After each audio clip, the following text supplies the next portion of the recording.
എടേ ഇതൊക്കെ ഇപ്പൊ എൻ്റെ അടുത്ത് പറഞ്ഞിട്ട് ഒരു കാര്യവും ഇല്ല. ഇതൊക്കെ നിനക്ക് പറയാൻ പറ്റിയ ഒരാൾ ഇവിടെ ഇരിപ്പുണ്ട്, ഞാൻ ചേട്ടൻ്റെ കയ്യിലോട്ട് കൊടുക്കാം. അതിനുള്ള മറുപടി ചേട്ടൻ പറഞ്ഞു തരും. കൊടുക്കണ്ടേ? ഇപ്പം എൻ്റെ അടുത്ത് പറഞ്ഞ ചേട്ടൻ പറഞ്ഞു തരും നിനക്ക് അതിനുള്ള മറുപടി. ഞാൻ എന്താ ചേട്ടനെ കൊടുക്കാനേ?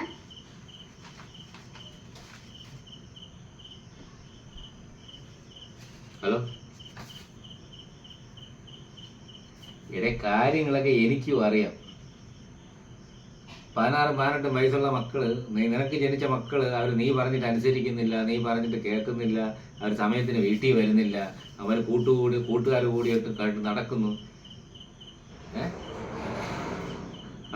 കൂട്ടുകാർ കൂടിയൊക്കെ നടക്കുന്നു, നിങ്ങളാരും പറഞ്ഞിട്ട് കേൾക്കുന്നില്ല, വീട്ടിലനുസരിക്കുന്നില്ല എന്ന് നീ ഇത് ആരോടാണ് പരാതി പറയുന്നത്? നീ ജനിപ്പിച്ച് വളർത്തിയ മക്കള്, അവർ നിന്നെ കണ്ടല്ലേ വളരുള്ളൂ. ആ പിള്ളേർ നിന്നെ കണ്ട അവര് ആ പിള്ളേർ നിന്നെ കണ്ടേ വളരുള്ളൂ. ആദ്യം നീ നന്നാവും. നിന്റെ മക്കൾ നന്നാവണമെങ്കിൽ ആദ്യം നീ നന്നാവണം. നീ സമയത്തിന് ജോലി കഴിഞ്ഞ് വീട്ടിൽ വന്നിട്ട് മക്കളെ കുട്ടികളെ എന്നും പറഞ്ഞ് നോക്കി നീ വീട്ടിൽ ഇരിക്കുക, അല്ലെങ്കിൽ അവർക്ക് വേണ്ടുന്ന കാര്യങ്ങൾ ചെയ്തു കൊടുക്കുക, അവരുടെ കൂടെ കുറേ സമയം നീ ചെലവഴിക്കുക. അല്ല, നീ വെള്ളവും അടിച്ച് നീ രാത്രി 10-11-12 മണി വരെ എവിടെയെങ്കിലും പോയി നിന്റെ കൂട്ടുകാരുമായിട്ട് ചെന്ന് ആഘോഷിച്ച് ബഹളം വെച്ച്, അല്ലെങ്കിൽ അവർ നിന്റെ സമയം കളഞ്ഞ് നീ വെറുതെ കളഞ്ഞിട്ട് നീ വീട്ടിൽ കയറി വന്നു കഴിഞ്ഞാൽ, അടിച്ചു പിറ്റായ വീട്ടിൽ കയറി വന്നു കഴിഞ്ഞാൽ അത് തന്നെ വീട്ടിൽ ചെലവിന് കൊടുക്കുമെന്ന് പറഞ്ഞിട്ട് വല്ല കാര്യമുണ്ടോ? നീ ആദ്യം നന്നാവണം. നിന്റെ മക്കളെ നന്നാവണമെങ്കിൽ ആദ്യം നീ നന്നാവണം. ഇതുകൊണ്ടാണ് എന്നെ വിളിക്കാത്തത്. എന്നെ വിളിച്ച് പറഞ്ഞാൽ നിനക്ക് കാര്യങ്ങൾ അറിയാൻ പറ്റും. ഞാൻ നീ പറയുന്നത് കേട്ടത് ചേട്ടത്തി കേട്ടോണ്ടിരിക്കും പോലെ ഞാൻ കേട്ടോണ്ടിരിക്കൂല. നീ വെള്ളവും അടിച്ച് തോന്നിയതുപോലെ നടന്നിട്ട് നീ സമയത്തിന് വീട്ടിൽ വരാതെ രാത്രി 11-12 മണിക്ക് നിന്നെ കണ്ടു തന്നെയാണ് നിന്റെ മക്കൾ വളരുന്നത്. അല്ല, അപ്പുറം ഉള്ള കുട്ടികളെ നോക്കിയല്ല വളരുന്നത്. ആദ്യം നീ നന്നാവും.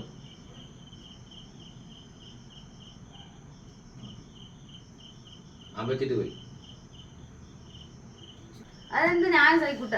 അച്ഛൻ കുടിയനാണെന്ന് പറഞ്ഞ മക്കളും കുടിക്കണമെന്നുണ്ടോ? അതെന്തോന്ന് ന്യായപടി? എന്റെ മക്കൾ നന്നായിരിക്കണമെങ്കിൽ പിന്നെ ഞാൻ നന്നായിരിക്കണ്ടേ?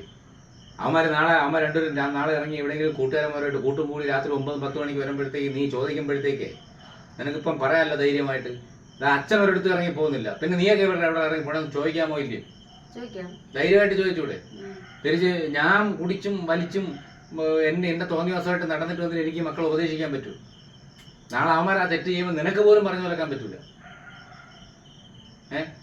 നീയൊക്കെ എന്താണ് ഈ കാണിക്കുന്നതെന്ന് ചോദിക്കുമ്പോഴത്തേക്ക് അവന്മാർ ഇങ്ങോട്ട് പറയും, അച്ഛന് ചെയ്യാമെങ്കിൽ പിന്നെ ഞങ്ങൾക്ക് ചെയ്തു നടക്കുന്നത്. അച്ഛൻ ചെയ്യുമ്പോൾ അമ്മ ഒന്നും പറയണില്ലല്ലോ, പറയുകയില്ലേ?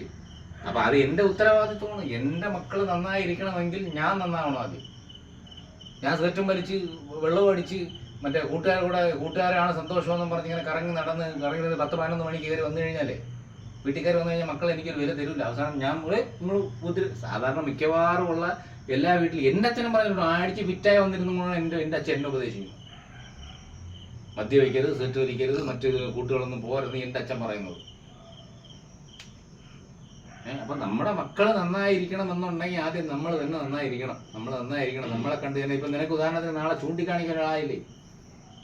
എന്നെ ചൂണ്ടിക്കാണിക്കാമോ? അച്ഛനായ എന്നെ ചൂണ്ടിക്കാണിക്കാമോ? നിന്റെ തന്ത ഒന്നും ചെയ്യണില്ല, പിന്നെ നിങ്ങൾ എന്തിനാ ചെയ്യണമെന്ന് കാണിക്കാമോ? ഇല്ലയോ? അപ്പൊ അതിന് വേണ്ടിയെങ്കിലും ഞാൻ നന്നായിരിക്കണം. അല്ലെങ്കിൽ പിന്നെ നാളെ നിനക്കും പറയാൻ പറ്റൂല. അച്ഛൻ പറഞ്ഞ കേട്ടല്ലേ, ഓർത്ത് വെച്ചോ. നീ ഓർത്ത് വെച്ചോ.